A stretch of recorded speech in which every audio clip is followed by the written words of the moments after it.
Wow, এই কেকটা আমি বানিয়েছি, কেউ বিশ্বাস করবে?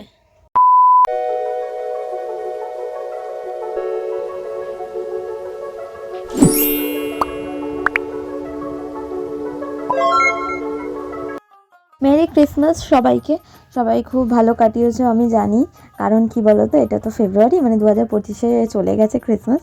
তো ব্লগটা আমার এই 2 মাস বাদে এডিট কমপ্লিট হলো, তাই তোমাদের সাথে শেয়ার করছি। সেদিন সকাল থেকে কেক নিয়ে বসে পড়েছিলাম, আর দুপুরবেলা মেনুতে ছিল ফ্রাইড রাইস আর চিকেন কষা। আমি কিন্তু সেই সকাল থেকে সন্ধে অবধি কেক নিয়েই পড়েছিলাম, কারণ আমাকে 2টো কেক বানাতে হতো, আর তার জন্য কিন্তু তোড় জোর করে প্রিপারেশন চলছে। 2000 years later. ভয় পেয়ে যেও না, এই কেকের কালারটা এটা হয়নি। আমি না মানে তাড়াতাড়ি করে নামিয়েছিলাম একটু দেখার জন্য যে কেকটা হয়েছে নাকি। তো তারপরে কিন্তু আবার ফ্লেমে দিয়ে দিয়েছি। তো তারপর কিন্তু কালারটা চেঞ্জ হয়ে গেছিলো। আর কথা বলতে বলতেই চলে এসেছি মা আর ভাইয়ের সাথে হচ্ছে চার্চে। চার্চে তো এত ভিড় ছিল, কিচ্ছু বলার নেই। প্রত্যেকটা বারে আমাদের বর্ণনগরে এই চার্চে ভিড় হবেই হবে। তারপরে তো চার্চ থেকে বেরিয়ে ঘটি গরম ভাজা খেয়ে আর টুকটাক কিছু খেয়ে বাড়িতে তোমাদের ডেকোরেশনটা দেখাচ্ছি, চলো। আমি কিচ্ছু বলবো না, তোমরাই বলো কেমন হয়েছে সাজানোটা। আমার কিন্তু পার্সোনালি খুব পছন্দ হয়েছে। আর আমার না ছোটোখাটো প্রত্যেকবারই আমি টুকিটাকি করে এরমভাবে সাজিয়েই থাকি, তবে এবারে একটু স্পেশাল হয়েছে, কারণ কিন্তু আমার মাসির মেয়ে এই কেকটা খুব সুন্দর ডেকোরেট করে আর খুব সুন্দর কেকটা বানিয়েছে। তো আমি এই রেডি হয়ে গেছি। মা টুপিটা দাও, মা টুপিটা এখন পরে বসে আছে। মা টুপিটা আমি তোমাদের বলেছি কিনা জানি না, আমরা কিন্তু চার্চ থেকে ঘুরে চলে এসেছি, কারণ কেকটা কিন্তু আমরা সবাই মিলে কাটবো, সেই জন্য। এই নিয়ে কিন্তু আমি সেকেন্ড টাইম কেক বানাচ্ছি। হ্যাঁ, আগের বছরও বানিয়েছিলাম। ওয়াও, এই কেকটা আমি বানিয়েছি, কেউ বিশ্বাস করবে? এই কেকটা আমাকে কিন্তু বাড়ির লোক সবাই বলেছে তোর কেকটা খেতে সত্যি সুন্দর হয়, কারণ আমার কেকটা জানি না কেন একটু ক্রিস্পি টাইপের হয়ে যায়। এবার আমি ভাবি কি হয়তো খারাপ লাগবে, তো মা বললো না ভালোই লাগে, বেশ একটু ক্রিস্পি হয়ে যায়। আর এই যে আমি সান্টা। তো আমি এক্ষুনি চার্চ থেকে ঘুরে আসলাম। আমি আর মা আর ভাই গেছিলাম।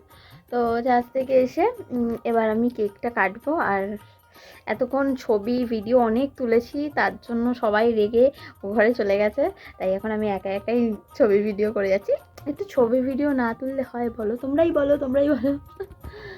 তো কেন বলো তো আমি এই কথাটা বললাম যে ছবি ভিডিও তুলছি, কারণ এই ফার্স্ট টাইম আমি থিম কেক কাটবো, তার জন্য খুব এক্সাইটেড ছিলাম। আমি ইনফ্যাক্ট আমি নিজের জন্মদিনেও কোনো দিন থিম কেক কাটিনি, তার জন্য যেন আরও বেশি এক্সাইটেড ছিলাম। আর এই ডেকোরেশনের জায়গাটা আমার একটুও মনে হচ্ছিলো না, মনে হচ্ছিলো এরমভাবেই থেকে যায়। চলো তাহলে কেকটা কাটা যাক।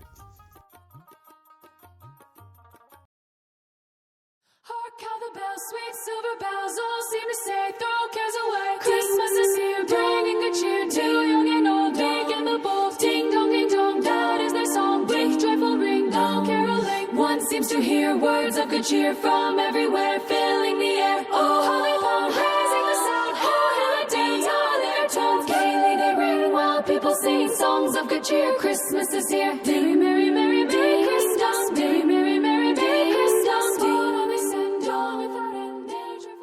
বাবা শর্টসও আসবে, কিন্তু বড় ব্লগটা আগে আসবে, তাই? হ্যাঁ, শর্টসটা আগে আসবে, বড় ব্লগটা পরে আসবে। তোকে ভালোই লাগছে আমার ক্যামেরায়, দেখ একবার তাকা। ওর একটু ঠিক আছে, কোনো ব্যাপার না, আমাদেরকেই দেখতে থাকো থোবড়াগুলো। আর সবাইকে মেরি ক্রিসমাস বলে দে। Merry Christmas. এখানে কিন্তু সবাইকে আমি কেক টেস্ট করিয়ে দিয়েছি, সবাই খুব হ্যাপি ছিল। এখানে আমিও খুব হ্যাপি ছিলাম, কারণ এই 25 ডিসেম্বর আমার খুব ভালো কেটেছে। মাস বাদের ব্লগ এখন আপলোড করছি, পাবলিক আমাকে মেনে নেবে না। ব্লগটা আমি এখানেই শেষ করছি। তোমাদের তোতলে গেছি হলো, তো ব্লগটাও আমি এখানে শেষ করছি। দেখা হচ্ছে একটা অন্য কোনো ব্লগের সাথে, ততক্ষণের জন্য টাটা। আর তোমরা কিন্তু জানিও যে আমার ডেকোরেশনটা তোমাদের কেমন লেগেছে, ঠিক আছে? ছোটোখাটোর মধ্যে করেছি, কালকেই তুলে ফেলতে হবে। তো গুড নাইট আর advance happy new year, tata.